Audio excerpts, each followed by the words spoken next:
Hi hello నమస్తే, నేను కృష్ణాంజనేయులు.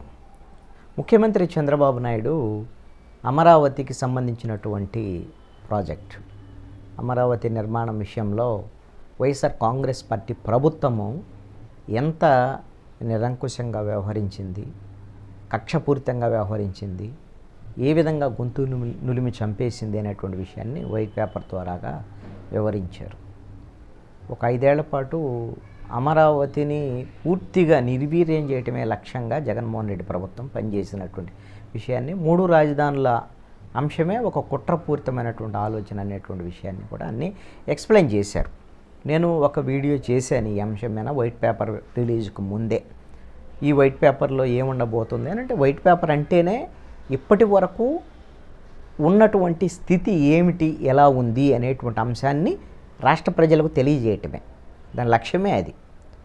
అందుకని రాజధాని అమరావతి విషయంలో 5 ఏళ్ల పాటు ఎంత అన్యాయంగా వ్యవహరించింది వైఎస్ఆర్ కాంగ్రెస్ పార్టీ ప్రభుత్వం అనేటువంటిది ఎక్స్ప్లెయిన్ చేసేటువంటి విషయంలో వైట్ పేపర్లో చాలా స్పష్టంగా వివరించారు. అయితే ఇప్పుడు రాష్ట్ర ప్రజలు ముఖ్యమంత్రి చంద్రబాబు నాయుడు నుంచి కోరుకునేది ఇప్పుడు జరిగింది తెలుసు ఆంధ్రప్రదేశ్ ప్రజలకు. అందుకనే వైఎస్ఆర్ కాంగ్రెస్ పార్టీకి 151 సీట్ల నుంచి 11 సీట్లకి ఇచ్చి బుద్ధి చెప్పినటువంటి పరిస్థితి ఉంది. దాంట్లో ఎటువంటి సందేహం లేదు. ఈ విధమైన ఫలితం రావటం వెనక అమరావతి రాజధాని విషయంలో వైఎస్ఆర్ కాంగ్రెస్ పార్టీ వైఖరి వల్లే ఈ విధమైనటువంటి ఫలితం వచ్చిన దాంట్లో ఎటువంటి సందేహం లేదు. ఇది కూడా ఒక కారణం ఈ ఫలితాలకి. అయితే ఇప్పుడు చంద్రబాబు నాయుడు భవిష్యత్ కార్యాచరణ ఏమిటి అమరావతి విషయంలో అనేటువంటిది రాష్ట్ర ప్రజలు ఎదురు చూస్తున్నటువంటి అంశం. అది వైట్ పేపర్లో ఉండక్కర్లేదు, కానీ 1.5 గంటల పాటు మీడియాతో మాట్లాడారు చంద్రబాబు నాయుడు. మీడియా వాళ్ళు కూడా అడిగారు, ఎలా మీరు పూర్తి చేస్తారు, ఏంటి మీ భవిష్యత్తు ప్రణాళిక ఏంది అమరావతి విషయంలో అనేటువంటి దాని మీద. 2 భవిష్యత్తు ప్రణాళికలు మాట్లాడారు. వాస్తవంగా ఆయన మాట్లాడినటువంటి మేము ప్రజల నుంచి విరాళాలు సేకరిస్తాం అనేటువంటి దాని మీద ఒకటి. రెండోది, ఇది సెల్ఫ్ సస్టైన్డ్ ప్రాజెక్టు, 8,000 ఎకరాలు డెవలప్ చేసినటువంటి ల్యాండు ప్రభుత్వ చేతుల్లో ఉంటుంది డెవలప్ అయిన తర్వాత, రాజధాని అంతా అయిపోయిన తర్వాత. దాంతో మేము ఉన్నప్పుడు 4 కోట్ల నుంచి 5 కోట్ల వరకు ఎకరం ఉంది. ఒకవేళ తెలుగుదేశం ప్రభుత్వం తరహాలోనే కానీ అమరావతిని అభివృద్ధి చేస్తుంటే ఎకరం 20 కోట్లకు వచ్చేది. అంటే 1,60,000 కోట్ల రూపాయలు ఈ 8,000 ఎకరాల ద్వారాగా మనం సేకరించవచ్చు. ఈ విధంగానే మనం నిర్మాణం కూడా చేసుకోవచ్చు అనేటువంటి విషయాన్ని చెప్పారు. అంటే చంద్రబాబు నాయుడు చెప్తున్నటువంటి మాటలు ఎలా ఉన్నాయనంటే, చిన్నపిల్లగాడికి చందమామను చూపించి గోరుముద్దలు తినిపించినట్టుగా ఉంది. ఎందుకు ఈ మాట అంటున్నానంటే, ఇదేమి విమర్శ కాదు, అర్థం చేసుకోవాల్సినటువంటి అవసరం ఉంది. ఇప్పుడు 8,000 ఎకరాలు ప్రభుత్వం ఆధీనంలో ఉండేటువంటి మాట వాస్తవమే, కాదనటం లేదు. ఎప్పుడు 8,000 ఎకరాలు 20 కోట్ల రూపాయలకు వచ్చేది? రాజధాని నిర్మాణం పూర్తయ్యి, పరిపాలనా భవనాలకు సంబంధించినటువంటి నిర్మాణం అయిపోయి, సామాజిక అవసరాలకు సంబంధించినటువంటి మౌలిక వస్తువులు, రోడ్లు, భవనాలు అన్నీ నిర్మాణం అయిపోయిన తర్వాత, అదేవిధంగా ఎవరైతే భూములు ఇచ్చినటువంటి రైతులకి ప్లాట్లు డెవలప్ చేసి ఇచ్చేసిన తర్వాత, కేంద్ర ప్రభుత్వ సంస్థలన్నీ కూడా అమరావతిలో నిర్మాణాలు చేపట్టిన తర్వాత, ఆ విధంగా డెవలప్మెంట్ జరిగిన తర్వాత ఈ విధమైనటువంటి అభివృద్ధికి సంబంధించినటువంటి ల్యాండ్స్ అభివృద్ధి చేసినటువంటి ఆ 8,000 ఎకరాలు వచ్చేదానికి ప్రభుత్వం చేతిలో ఉండి దాన్ని నిధులు దాన్ని సమకూర్చుకునేదానికి అవకాశం ఉంటుంది. అంటే ఫస్ట్ జరగాల్సింది ఏంటి? అమరావతికి సంబంధించి కేంద్ర ప్రభుత్వం నుంచి రాజధాని నిర్మాణానికి, పరిపాలనా భవనాలకు అవసరమైనటువంటి నిధులను కేంద్ర ప్రభుత్వం నుంచి ఆంధ్రప్రదేశ్ ప్రభుత్వం తీసుకొని పరిపాలనా భవనాల నిర్మాణం చేపట్టాలి. దీనికి ఒక అంచనా తెలుగుదేశం ప్రభుత్వ హయాంలోనే 48,000 కోట్ల రూపాయలు ఒక అంచనాగా వేయటం అనేటువంటిది జరిగింది.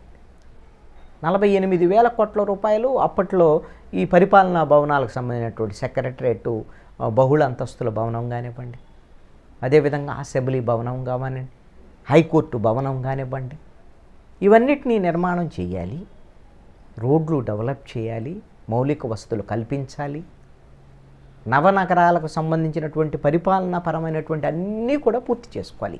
ఎవరితో ఎట్లా చేయాలి? కేంద్ర ప్రభుత్వం నుంచి వచ్చేటువంటి నిధులు ఎందుకు రావాలి మనకి? రాష్ట్ర విభజన చట్టంలో రాజధాని లేనటువంటి ప్రాంతంగా ఆంధ్రప్రదేశ్ విడిపోయింది కాబట్టి భారతదేశంలో ఇప్పటి వరకు రాష్ట్రాల విభజన జరిగింది అని అంటే రాజధాని ఉన్నటువంటి ప్రాంతం విభజన జరిగినటువంటి రాష్ట్రంలోకి కొత్త రాష్ట్రాల్లోకి వెళ్ళలేదు. ఇది తెలంగాణలో మాత్రమే జరిగింది. ఆంధ్రప్రదేశ్కి రాజధాని లేనటువంటి రాష్ట్రం, రాజధాని లేదు, రెవెన్యూ లోటుతో ఆంధ్రప్రదేశ్ ఏర్పడినటువంటి పరిస్థితులు ఉన్నాయి. ఇబ్బందులు ఉన్నటువంటి ఈ పరిస్థితుల్లో దీన్ని ఆదుకునే దానికోసమే ప్రత్యేక హోదా ఇస్తామన్నారు. రాజధానికి నిధులు ఇవ్వాలని విభజన చట్టంలో పేర్కొన్నారు. పోలవరం 100% పూర్తి చేస్తాం జాతీయ ప్రాజెక్ట్ అని విభజన చట్టంలో పేర్కొనడం జరిగింది. కాబట్టి ఫస్ట్ ఈ విషయంలో చంద్రబాబు నాయుడు ఈ స్పష్టత ఇచ్చి ఉండాల్సింది. కేంద్ర ప్రభుత్వం నుంచి మేము హక్కుగా రావాల్సినటువంటి రాజధాని నిర్మాణానికి అవసరమైనటువంటి నిధులను తీసుకొస్తాం, అడుగుతాం అనేటువంటి దాన్ని పోరాడండి అని ఎవ్వరూ చెప్పటంలా. ఎందుకంటే ఇప్పుడు ఆల్రెడీ 10 ఏళ్ళు అయిపోయింది బీజేపీ ప్రభుత్వం అండి. ఇప్పుడు 3.0 స్టార్ట్ అయినటువంటి పరిస్థితి ఉంది. డబుల్ ఇంజిన్ సర్కార్ ఒకసారి తెలుగుదేశం జనసేన బీజేపీ కూటమికి సంబంధించినటువంటిది 2014లో అధికారంలోకి వచ్చింది ఆంధ్రప్రదేశ్లో. ఇప్పుడు మళ్ళీ మూడోసారి కేంద్రంలో బీజేపీ తెలుగుదేశం జనసేన కేంద్రంలో ఇప్పుడు ఉన్నారు. ఆంధ్రప్రదేశ్లో తెలుగుదేశం జనసేన బీజేపీ కూటమి ఉంది. కాబట్టి ఇప్పుడు ఆ నిధులు అడిగి తీసుకొస్తామనేటువంటిది ఒక భరోసా ఇచ్చి కేంద్రం నుంచి మనం తెచ్చుకున్న తర్వాత ఈ ప్రాజెక్ట్ ఎలాగో చంద్రబాబు నాయుడుకి ఒక మానస పుత్రిక అమరావతి అనేటువంటి ఖచ్చితంగా నిన్న ఆయన స్పష్టత ఇచ్చారు. అమరావతి, పోలవరం ఈ రెండు పూర్తి చేయటమే మా ప్రభుత్వం యొక్క లక్ష్యం అనేటువంటి. ఎస్, మంచిది. చంద్రబాబు నాయుడుకి ఆ విధమైనటువంటి విజన్ ఉంటుంది. ఖచ్చితంగా ఆ ప్రయత్నం కూడా చేస్తారనేటువంటి భరోసా కూడా ఈరోజు ఆంధ్రప్రదేశ్ ప్రజల్లో ఉంది. ఇంకా 5 ఏళ్ల మీకు సమయం కూడా ఉంది కాబట్టి ఇప్పటి నుంచి మొదలు పెట్టండి, అడగండి. ఈ రోజున చంద్రబాబు నాయుడు ఢిల్లీలో ఉన్నారు ఆల్రెడీ. కాబట్టి ఢిల్లీలో ఉన్నటువంటి చంద్రబాబు నాయుడు ప్రధానమంత్రి, అదేవిధంగా హోంమంత్రి, కేంద్ర మంత్రులు, ఆర్థిక శాఖ మంత్రి వీళ్ళందరిని కలిసిన తర్వాత ఎలాగో ప్రెస్ కాన్ఫరెన్స్ పెడతారు. గత ముఖ్యమంత్రి జగన్మోహన్ రెడ్డి తరహాలో ఆయన మాట్లాడేసి వెళ్ళిపోడు కదా, ఎట్లాగూ చంద్రబాబు నాయుడు ఢిల్లీ కూడా ప్రెస్ కాన్ఫరెన్స్ పెడతారు. ఢిల్లీలో నిన్న అమరావతికి సంబంధించినటువంటి వైట్ పేపర్ రిలీజుకి కొనసాగింపుగా ఢిల్లీలో మాట్లాడేటువంటి క్రమంలో కేంద్ర ప్రభుత్వం వైపు నుంచి అమరావతి రాజధానికి అవసరమైనటువంటి నిధులకు సంబంధించినటువంటి విషయంలో తీసుకొచ్చేటువంటి అంశంలో రాష్ట్ర ప్రజలకు ఒక భరోసా ఇచ్చేటువంటి విధంగా మాట్లాడితే చంద్రబాబు నాయుడు బాగుంటుంది అనేటువంటిది నా యొక్క అభిప్రాయం. మాట్లాడతారని కూడా ఆంధ్రప్రదేశ్ ప్రజలు ఆశిస్తున్నారు. అది ఢిల్లీలో మాట్లాడవచ్చు, లేదు అంటే ఆంధ్రప్రదేశ్లోకి వచ్చిన తర్వాత అయినా సరే కేంద్ర ప్రభుత్వం నుంచి మేము రాజధాని నిధులు తీసుకొస్తాము, మన హక్కు అది ఖచ్చితంగా అనేటువంటి అడిగితే ఆ మాట అంటే ఏమి వాళ్ళు ఏమి ఇదనరు. మనం ఆంధ్రప్రదేశ్లో ఉండేటువంటి తెలుగుదేశం జనసేన మీద ఆధారపడే కదా ఈ రోజున నరేంద్ర మోడీ 3వసారి ప్రధానమంత్రి సీట్లో కూర్చున్నది. అందుకని మిమ్మల్ని బెదిరించమంటం లేదు,